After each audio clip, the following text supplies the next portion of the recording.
Part of our lecture this day is on microbiology, and we now go a little bit into detail.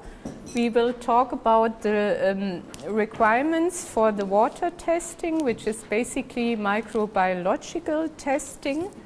And in the manual you will find 5 methods, and they are from the reference from the Council Directive 9883 for the quality of water for human consumption. And these are all ISO methods again.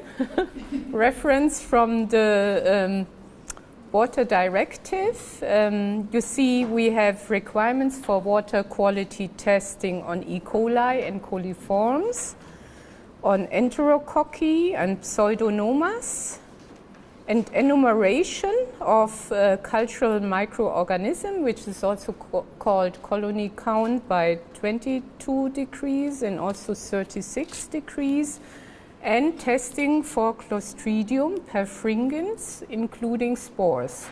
And you find all these methods in the manual.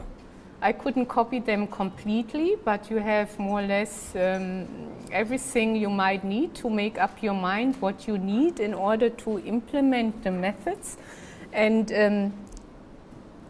I will give you some details on the EU Water Directive, or why it's important to test also the fish products and the process.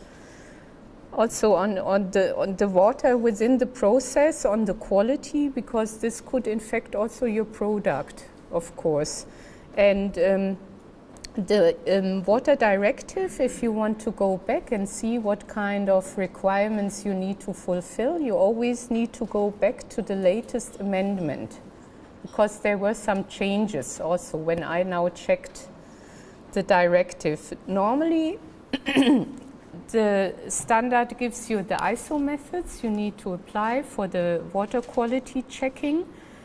And it also says that you can use alternative methods, yeah, which is quite interesting and easier, as long as the results obtained from these alternative methods are as reliable as the referenced methods.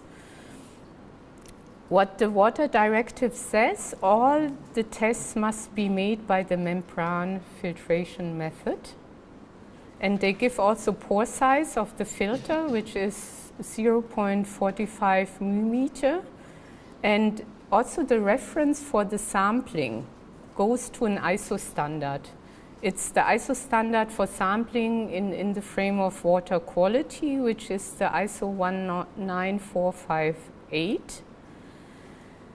There are also certain guidance documents you can use if you want to develop the tests. For instance, guidance on the enumeration, which we will see. This method we will discuss a bit in detail about it. There's one ISO standard 8199 who gives details on how to develop the method. The limits you need to consider, they are also given by the directive. The point is, with the manual we only focus on the methods, so this details will be discussed next week, the link from the competent authority. But anyhow, I will tell you that it's quite important to check the water, because a lot could be transmitted from the water, but also pathogens on the fish. In the manual you find some information on how to conduct the sampling, what is required. So sampling in terms of water testing is quite important, demanding, and very often it should be part of the accreditation. Normally, if you go for international accreditation, sampling is not included. You might wish to include sampling, but for the water sampling is more or less requirement. So you have to handle the sample in a correct way. You shouldn't reinfect the sample, of course. You should label it. you should collect in sterile containers the sample. So there is also the link again from the laboratory to the inspectorates would be good.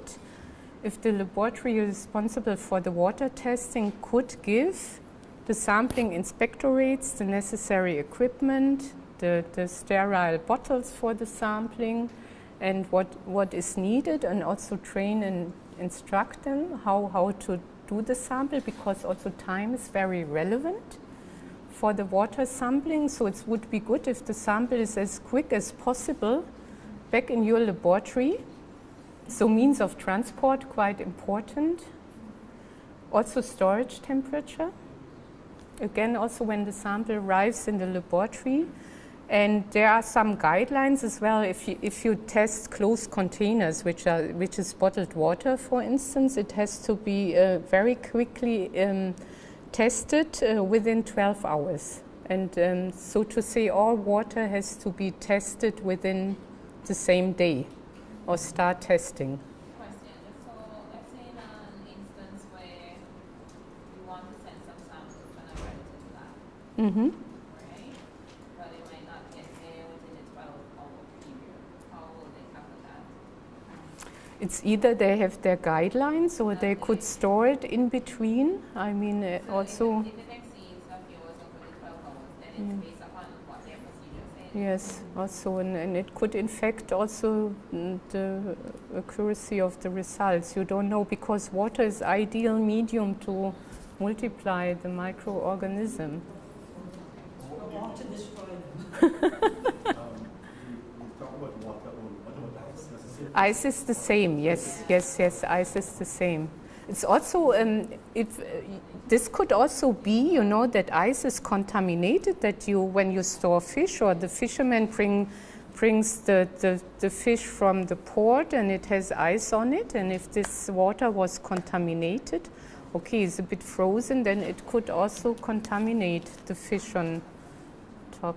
Yes. This is why we have this commercial test kits. You have to consider that industry also needs to test. It's for the own safety of the product. And if they could use commercial test kits, it's also, you know, it's not only that you test within the process, you can also check if something is going wrong, if the water quality is not keeping constant, or if you have a water treatment, is it working, is it, you know, so your industry needs to check themselves also. So basically there are two methods I want to talk with you about: the colony count at 22 and 36 degrees, which has to be followed by the ISO 6222. It's an ISO standard from 1999. There's some requirement, and many laboratories use this. It's a general test for the water quality. It says it's an enumeration of all cultural microorganism colony count by inoculation in an agar cultured medium. And it covers all aerobic bacteria, yeast, molds that forms colonies in the medium. And it's an enumeration by counting the colonies that are formed of this agar culture medium after aerobic incubation at 36 and 22 degrees. So it's a common method. And what you need to do, the principle is, this is the only one where you more or less don't use the membrane filtration. Yeah, Alicia? And you have to dilute your sample, because you want to count colonies between 30 and 300. You know, it should be visible. Therefore, if you take a sample, you need to dilute it. And then you take measured volumes of these dilutions of water sample and mix them with the yeast extract agar, which is specified also by the standard. And then with this, you incubate, or you put this on a petri dish and incubate at 22 degrees for 68 hours. so a very long time, and the second incubate at 36 degrees for 44 hours. And then the colonies growing under these conditions, time and temperature are then counted. And they give you then the colony forming units, and we have seen that we have some limits or indications for this. So this you can do in your laboratory if you don't have membrane filtration. What you need is equipment. The standard gives it to you, autoclave, the incubators at two different, at 36 degrees and 22. What is always relevant, and this is the quality assurance, that the temperature has to be kept at this temperature. It's very relevant. So you always need to control the incubator. And you are not allowed to deviate with 2 degrees Celsius. Otherwise, you wouldn't have accurate results. Therefore, you need to kind of monitor the temperature and also calibrate the thermostat. Then you need Petri dishes, either glass or plastic. I don't know how you've organized your laboratories. You need a water bath and colony count. I mean, if you see how you make the dilutions, this is also reference to standard where you can learn how you make the dilutions. You take from the original inoculum, you take 1 ml and put it in a 9 ml broth, and then you dilute first time 1 to 10, then 1 to 100. You always take 1 ml in the next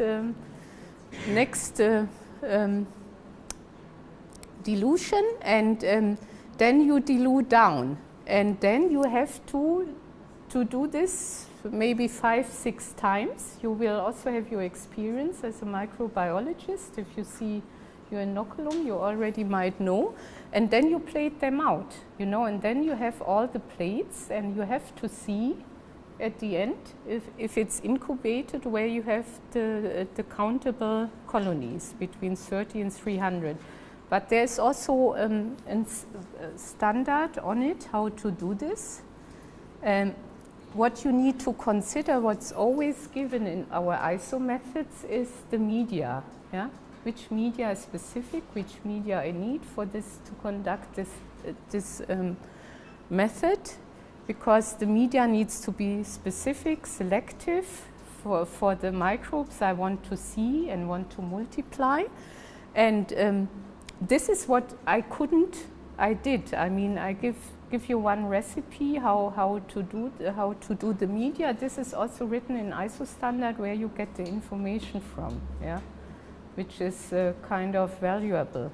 But also you can buy all this media ready to made, which many do now. They don't spend the time in the laboratory to prepare the media. So the peptone diluent, this is reference in the ISO standard 8199, especially for enumeration. So it gives you more detail. Then you need to have the yeast extract agar and prepare it or buy it. And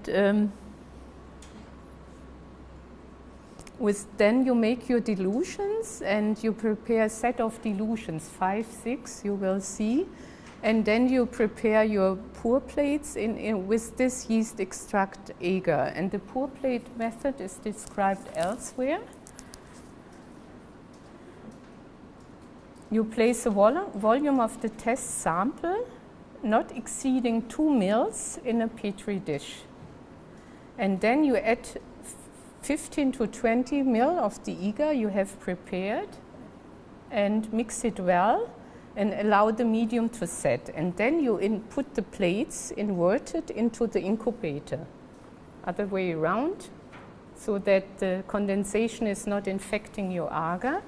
And then what the standard always gives you, this is little tricks and hints. So if you do it very quickly, if you have to watch the pH or the temperature, this is what's written in the instruction, and this is what you need to apply. Then you count the colonies on each plate. And the colony forming units per mil of the sample they are then expressed as your results for each temperature of incubation. As to see, you do these dilutions, you prepare all your media, your broths, and your plates. And in enumeration, we have basically two methods how to do this. And here the standard says you have to take the pour plate method. Then you need to do it, more or less, because this is the method where we have then colonies on the surface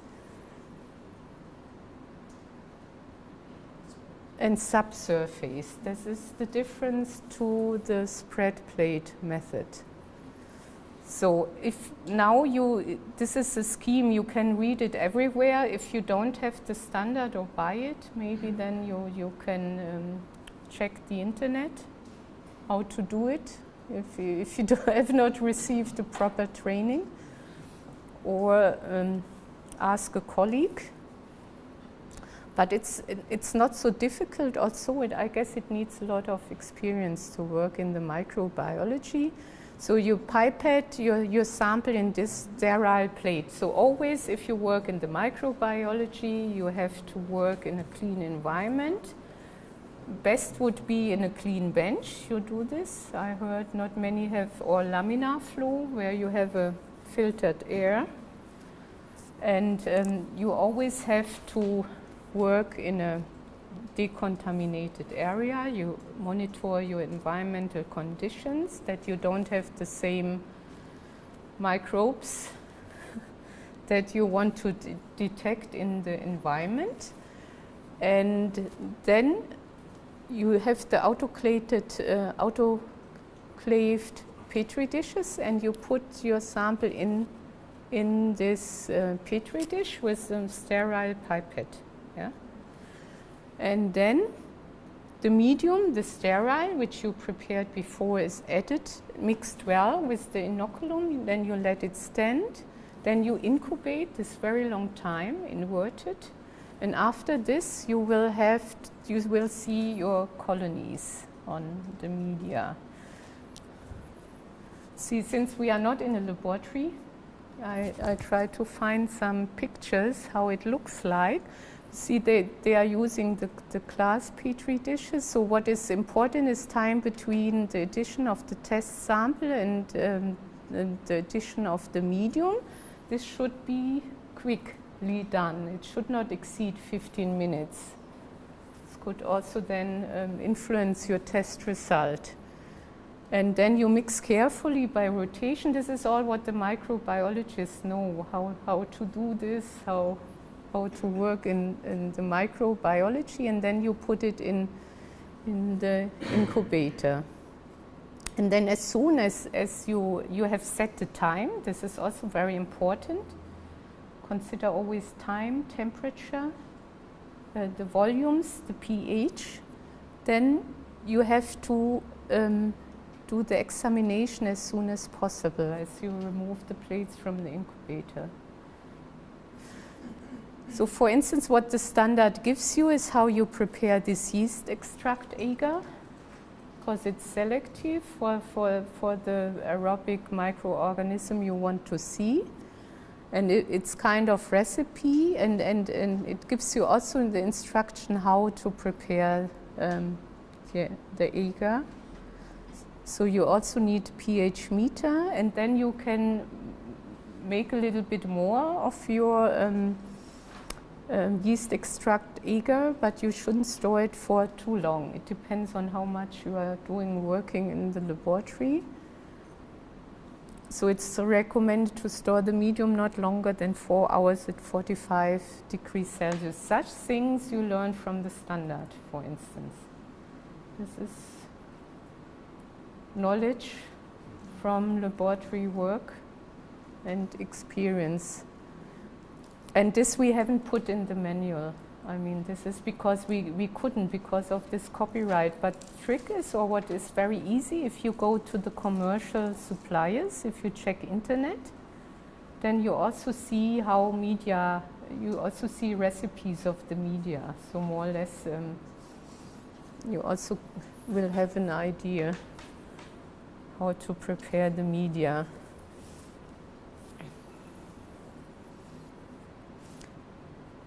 Now, how we count the colonies. As we said, it's only this rule of thumb. You only use plates where you could count between 30 to 300 colonies. If the agar or medium is overgrown, then you cannot count reasonably or reliable the colonies. You have to make another dilution. And if you count too low, this is also not possible. So it's all not representative. And you count at least 3 plates always. And I've seen many laboratories where they don't have a colony counter. And there are different types of colony counter that you can use, also different kind of techniques how to count. You can do it manually with the magnifying glass, that you count each colony dot once and you mark it, or you have a scheme how you count out the plate with kind of grid cell, or you will see how it serves you best. But you always, as a human being, you have a kind of error in this counting. This is why we nowadays have these automated counting systems. They have software programs, and they try to improve the accuracy and efficiency in counting the colonies.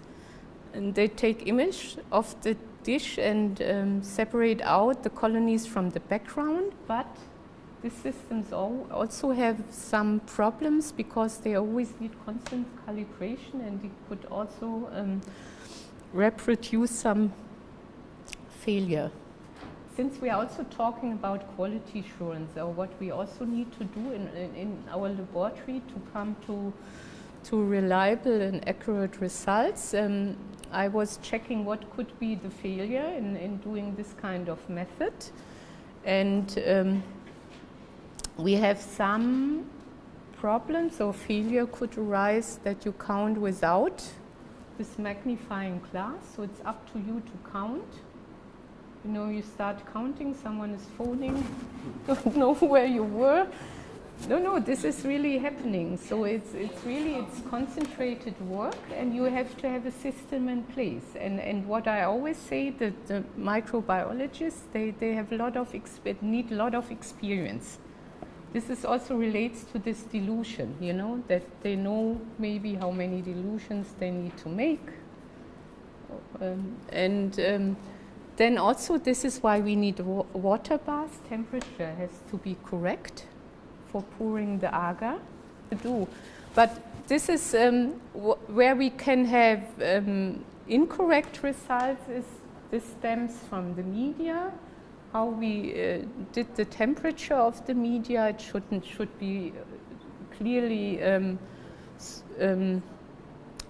in solution.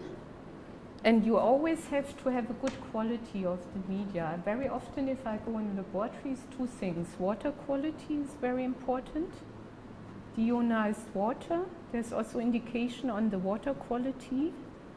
And then you have to have a very good quality of the media. And if you store it, for instance, here under humid condition, it could already crack, for instance. pH is very important. And pH is also very important, yes.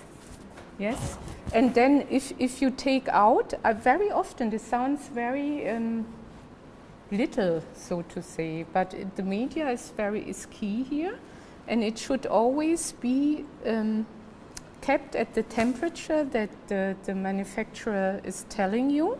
And if you open it, you have to close it very quickly, so that the media is not cracking, and you don't use it above shelf life.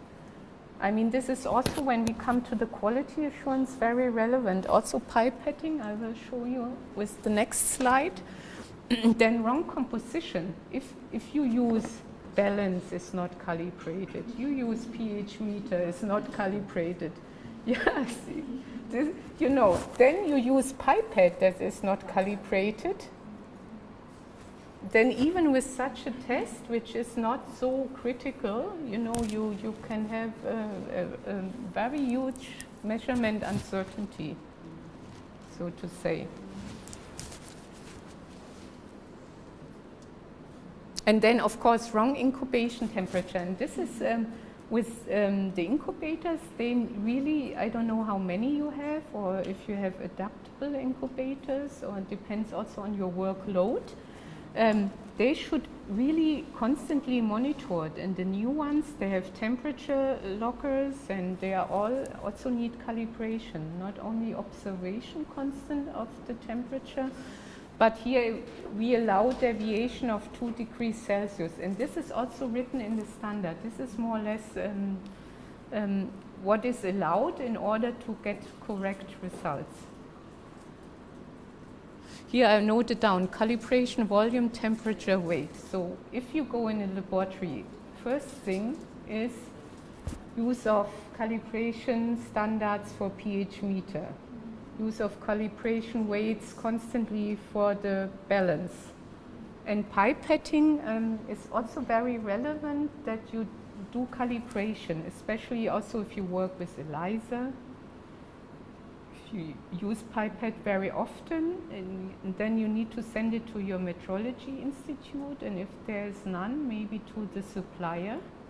They do it also, or you do it your own gravimetrically. But then also your balance needs to be okay. And then it might not be allowed. This is where when the accreditation comes into very relevant.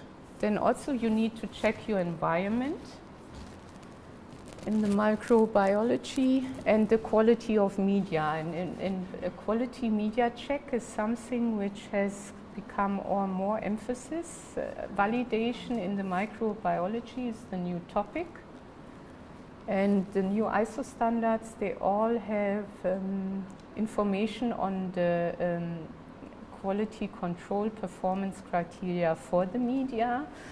And very often it's because we have no certified reference material in the microbiology, we use the cultures. Reference cultures, which are expensive. If you have no national collection, and hard, I know, and really hard to get. I organized matrix reference materials, Listeria and milk and things. And you know that it's the same what you were telling with the transport. It was barely impossible. I mean, if it's really in cheese or in vegetables, Listeria, and you need to keep the temperature, then difficult to transport. No, and we did some tests. You have also the certificates. They are not valid if you overgo the transportation time and the temperature, which could easily happening if there's problems at the customs or somewhere. Yeah. This is really a problem, and I don't know. I mean, when we started in the laboratories, not all of the laboratories did this quality control of the media, but it becomes more and more, you know, also where the accreditation body is now watching.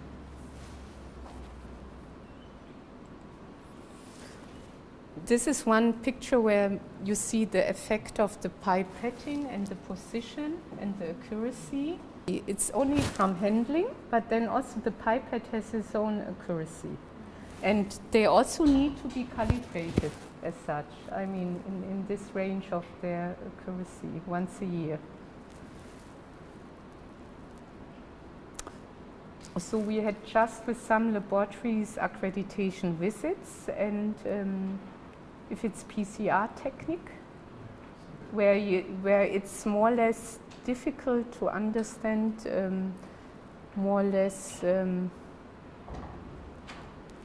background of the GMOs, for instance, and also you have to work extra clean, more or less, and then the pipetting is very relevant. Yeah, this was to this kind of test. I mean, this you find in our manual. Now what I want to present you is another ISO method or ISO standard, and as you see, it's the ISO 9308 from 2014. It's a very brand new one. So it's a new ISO standard, and it has some changes to the former standard, and especially in the media. It's a standard on the water quality enumeration of E. coli and coliform bacteria. It's the membrane filtration method for waters with the low bacterial background flora. And what we have here is an enumeration, membrane filtration. As we heard, this is the technique in the water microbiology. And what is brand new is this culture on a chromogenic coliform agar medium. And we will hear more about this chromogenic coliform agar medium because it was developed by industry. As it's much quicker if you apply not only the standard, but also if you use this medium. And it came from industry to ISO standard. It was adapted in end of 2014, and it's for waters of low selectivity, with waters with a low bacterial number, and it detects at the same time E. coli. And if you have a definition, E. coli, coliform, both give you an indication of some fecal contamination of water. And the E. coli is more specific. It's in the guts or in the gastroenteral tract of warm-blooded animals and humans. And if you find this, it indicates some fresh contamination from human waste, so to say. And the coliform bacteria, it's a broader group of E. coli, Enterobacter. They need not be necessarily from human waste source, so to say. It could also come from soil and environment. But this coliform's detection indicates insufficient treatment or contamination after treatment.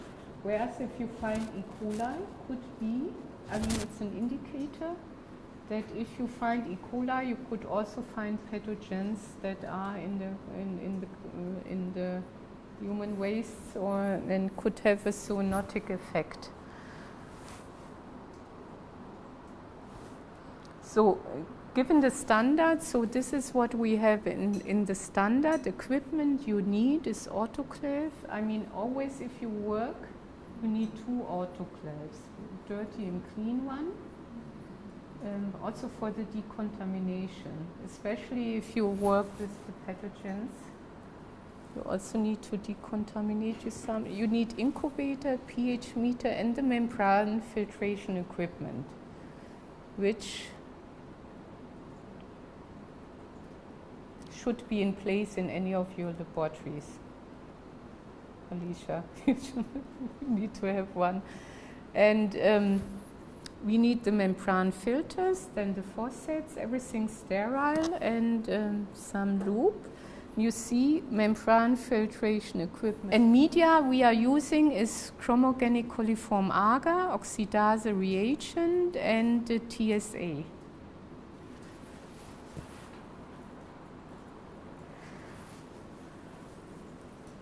Now the chromogenic coliform agar that was put into the ISO in 2014 has many advantages. It's based on an enzymatic reaction, so it works differently than before, and it gives the colors to the colonies of the target organism. So you can detect at the same time coliforms in E. coli, and they have different colors. And what are the advantages is that you have very good recovery you could detect both coli, E. coli, coliforms at the same time. You have a good contrast, and you can buy this medium. If you prepare it yourself, you will see it's a long recipe to prepare it, but you can also buy it ready made or also as a commercial test kit. So if colonies from blue to violet is E. coli, you see this here, and the pink or salmon, they say to red color, is coliforms. And without color, other enterobacteria or salmonella. So they try also to tell it's more economic because it's also quicker. The point is now, this is very interesting. So if you test now for the EU, yeah, and you need to test water, if you export fish and you would have a mission, EU is coming and they will ask you, is the industry testing the water? Are you controlling that the industry is testing the water? And then you say yes, and you use this old ISO standard, yeah? Then they would maybe say yes, okay, but always in the whole system you always need to have the new standards because everything is adapted now. What we are having with this new AGA, we have a new results and interpretation and a lot of discussion on our findings based on this media, because it's a shift. So you always need to take the latest ISO standards. And I saw really, if you go for accreditation, you get a non-compliance. Also because new information is coming in and now the whole community is using this kind of ISO standard and the media. By the standard now, the standard has the information how to prepare the media. You see this, I took from the standard. It's not in the manual, but then you can also buy it ready-made, whatever. I would also suggest, if you see, this is also what you need to discuss in your laboratory. If you need to buy all these little small substances, it might be not more expensive, but you need to keep, store, handle them. You could have a cracking in one of these boxes of the media. So you can buy it ready to make because it comes from industry also. And you can also have these plates, little plates, where the media is put on top and you use it as a swab. But it has really advantages that you see differentiate very well. It has a good accuracy, and we have more findings. We have also discussion in the international community on the findings because they are different from before, which related to another agar. So now we start in 2014 getting results from this kind of I wouldn't say new method, but it's a new agar that is being used.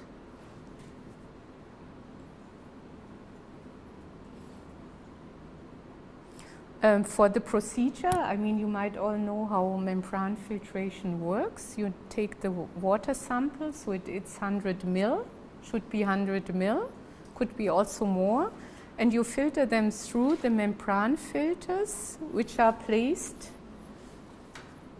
then placed on this agar and incubated. And as I said, the colonies with pink to red coloration are coliforms, and with the dark blue to violet, E. coli. And if you need to confirm, you do the biological test, and the standard says you have to do the oxidase test. And I don't know if you do this. Very good. It also gives some recommendation, and you find also in the manual how to do this.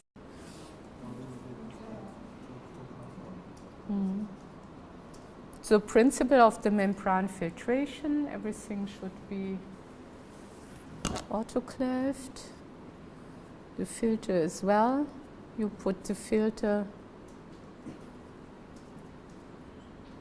on the filter holder and you just pour your water sample in the equipment. It's under and then it's sucked through and the microbes are collected on the filter and then they are put on the agar of choice and incubated.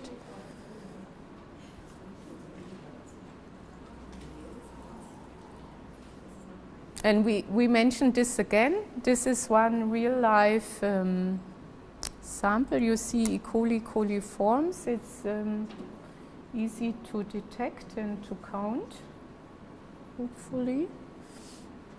And then you calculate the concentration of the coliforms in E. coli in 100 milliliter of the initial volume of the water filtered, and count the number of characteristic colonies on the membrane, and then the result is the colony forming units in 100 mils. What is new in the standard is that you have also some information on the quality assurance, and the standard asks you to comply with this. You should always use positive and negative controls, which we heard will be a problem as part of the test, and which control strains you could use to check the media is also mentioned in the international standard. I will show you with the next slide. The standard was trialed also, by a German water laboratory. But I think it was on a certain water, so the standard also says that you might, if you use other water, you check the validation criteria in the standard, then you might need to validate yourself.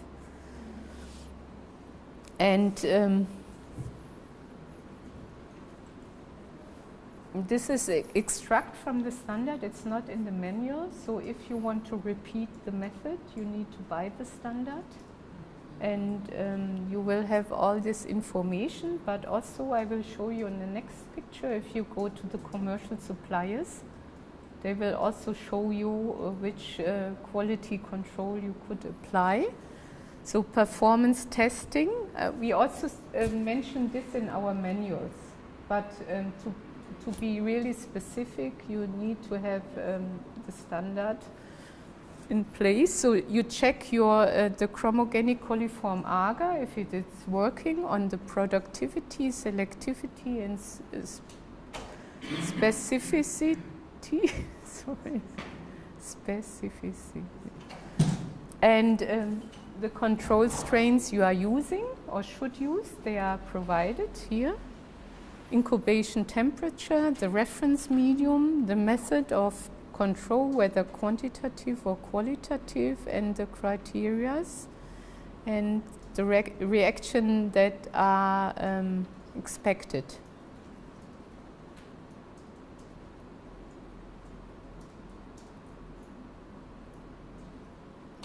So you give E. coli culture and need to find it. You give a coliform culture, need to find it. You give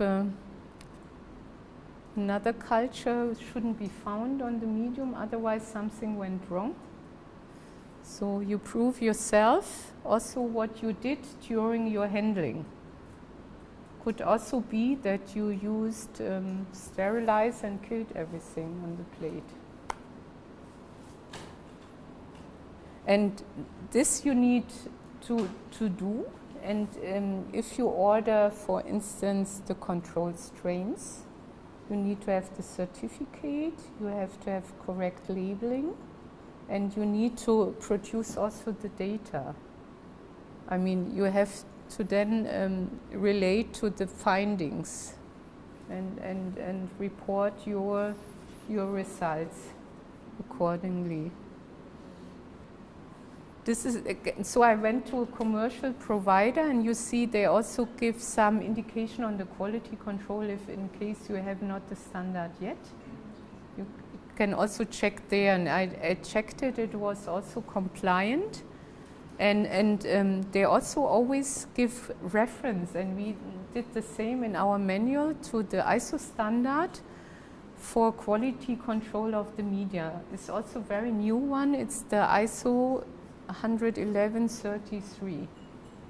It's a very comprehensive standard. It gives you all information how to prepare the media, how to quality control the media, on the strains to be used. So it's kind of comprehensive with all the information. I have the standard myself, and it gives reference, but then also, I mean, if you go to if you have the specific standard, you also have the information there. We have to consider the quality control in the water, also industry need to test for, and you also as a competent authority, you test, but the industry, they could use, they are not 100% obliged to use the EU reference methods. They are allowed to use commercial test kits or screening methods as long as they are comparable with the reference methods. And therefore, there is a whole lot of industry developing test kits for the industry in terms of HACCP, 27.3. This is microbiological regulation of the EU compliant. And we have also many test kits that are validated. You see, if you see this NF validation mark, then the method is validated against the EU reference method. So you will have comparable results. And this is one of the alternative validated methods. We put some in also in the manual, and you can also have a look around and talk to your suppliers. It comes to the same results but quicker, yeah, and it's easier to handle. Just filter 100 milliliter of water, then you apply the membrane on this ready Rebecca water plate system. This is a plate with the media on it. Just put the membrane filter on it, and then you incubate. And the industry, what they also supply small incubators, you know, which they might be able to use with this small, very thin plate. So you can have a quicker result, and you don't need to consider all these hygiene aspects. And how does using test kits affect your ability to trade? sorry? How does the test kits affect your ability to trade? This is a very good question, I think. First of all, in the EU regulation, the industry is allowed to use such kits. Because now here we should have identical result. They should have the same findings as you have with your, if you would apply the EU method. And so if they ensure with this, you know, they also use it for their quality control and quality assurance. If they now would have findings, they need to go back and see what was the cause and do something about it. At the end of the day, the product should be safe. So it's allowed also for trade. The question would be if the competent authority could use the same test method and give kind of official opinion on this. So using the test kit is accredited as well? Yeah, but for official control, you need to use the EU reference method. This is a bit tricky. You're supposed to use what? The EU reference method, which this is not. But, you know, for mycotoxins, it changed already. As I told you, I also work for the Commission in research as a monitor for research proposals, and EU invested a lot in this commercial, in quicker methods or findings for the industry. And for instance, in the field of mycotoxins, we now have very reliable. There's a test kit for that. The And now mycotoxin test kit. this is allowed. They changed EU legislation for mycotoxins that screening methods are allowed in official controls. And if you are under the limit with your findings, the result is accepted. But if you exceed the MRL, for instance for aflatoxin B1 or whatever, then you need to confirm with the EU reference method. So you can do it with the test kit. So it would be easier. You can use screening method, and as long as you don't exceed, you don't need to apply HPLC method. But this was a change in the legislation, explicit, because we have separate legislation on the mycotoxins. Like we also have special legislation on the heavy metals. And there's a new standard on how to validate screening tests. Was also developed by the international community. So this is what you need to do then in order to be on the safe side as well. In addition, if you use screening method, you need to fully validate it. And you need to quantify with the reference method, because we very often we work on very low detection limits, which you cannot satisfy with screening methods, depends. They are not sensitive enough. Or some with ELISA, now also this is developing, or you couldn't have, for instance, for the mycotoxins, all the different kind of different mycotoxins you needed to test, for instance, for nuts, or then you need to really quantify. So with screening, you check if there's something in, more or less. Do we have a finding on mycotoxins or not? And then with the official method, you quantify to the limits, MRLs, for instance. The official control and the certification has to be in line with the trading partners' requirements, you know, and this has to be known. And also you have to fill out the health certificates, you know. This is what I wanted to tell you. There has to be an information flow. You need to know this shipment, this is a sample being tested for the EU.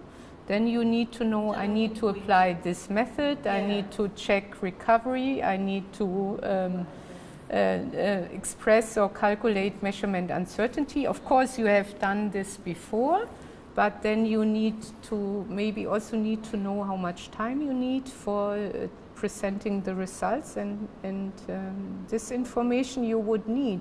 Also, if you would specify the MRLs on your test report, they have to be specific.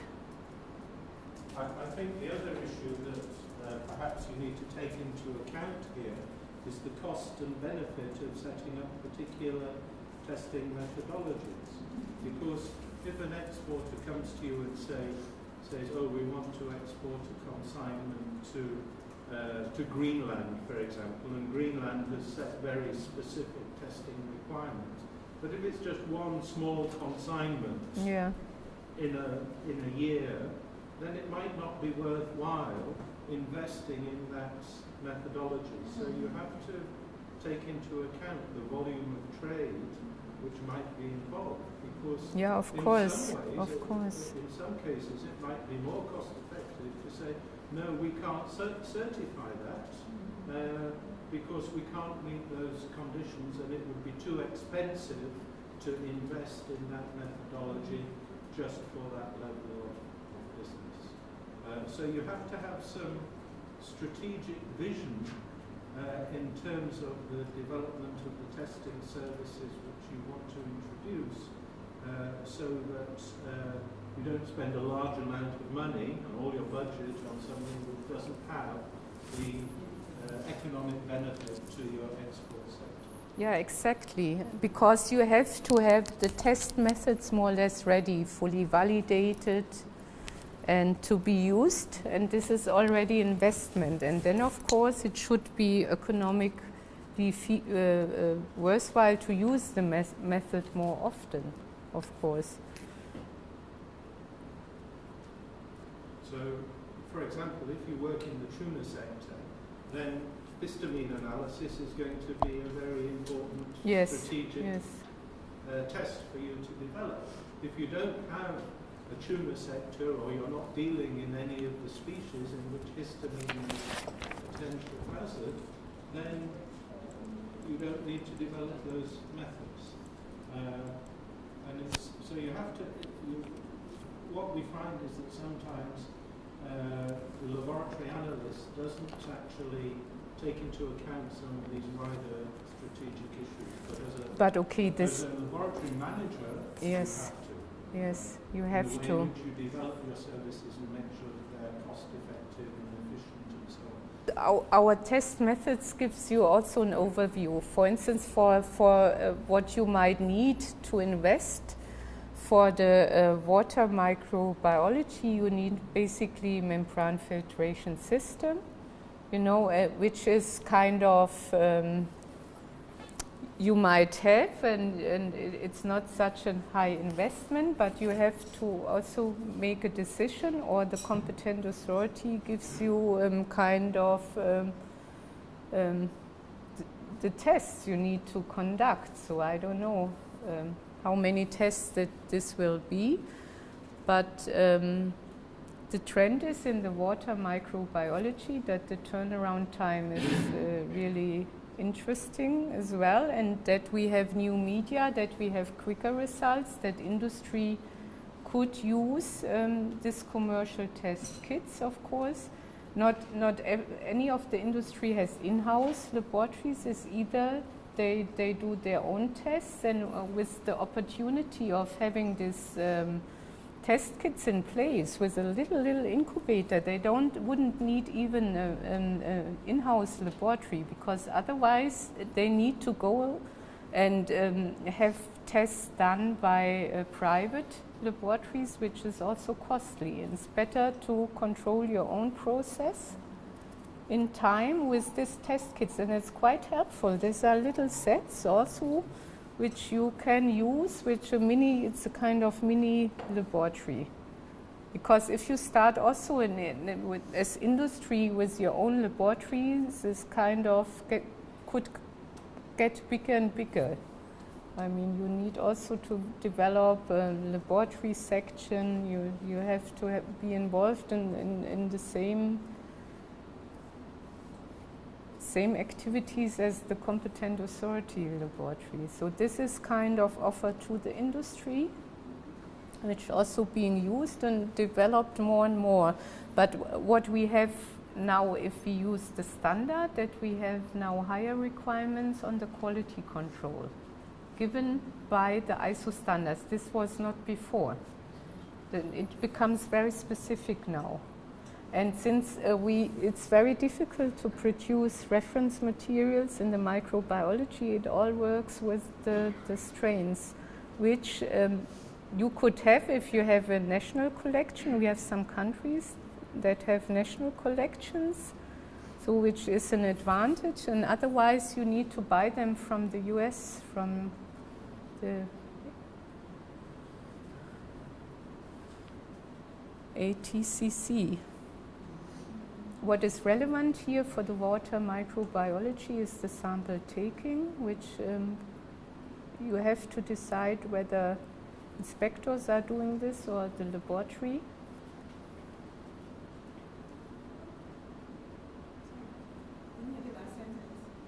I mean, you have to take a decision. Normally, water sampling is part of scope of accreditation.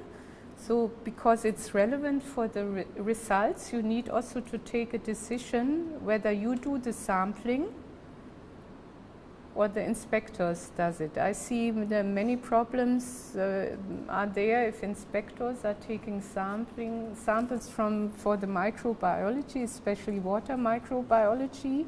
If they do, they need a good link to you as the laboratory. They need to be served with the equipment in the sterile containers, and they need to be trained as well. How to take the sample, to flame the taps, how long to run. You need to have really good instruction. This is you need anyhow as a laboratory to work out SOPs how you do the sampling for water testing and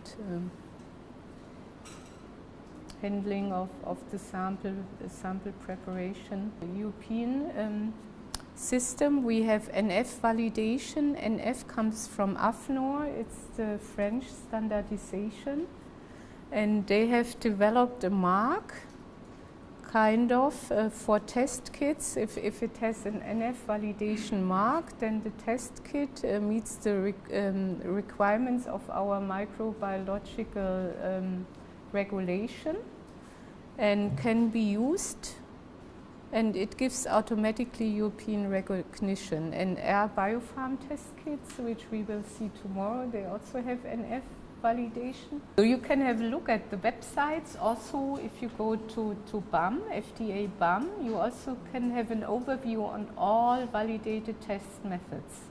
Yeah, which is you can make up your mind or see which tests are there, how they are validated, and for the NF validation, it meets the requirements by our regulation. It's third-party certified, and there's a validation protocol, which is ISO 16140. This is for the commercial test kits provider, and it's recently in revision, and it's validated in accordance to the protocol, which you might be able to get. And it takes as a reference for the validation studies the methods described in the regulation. But this is the EU approach. Since this is our regulation, one of the standardization agencies took over to validate officially these methods. Tomorrow you see Salmonella reader screens, pathogens screening, which might be really interesting, and this also has this NF mark because Salmonella also needs to be tested for fish and fishery products. This is when we come to the food products. Now I think we are going to finish on the water section. This was only 2 methods I were briefly more or less describing, and a little bit on the quality assurance behind. And if you go to the manuals, you have a lot of information there from the ISO standards, but not everything. And this also could change. I mean, you also remember, as we mentioned, it's only valid for now. So all the update now, it's up to you if there would be any updates.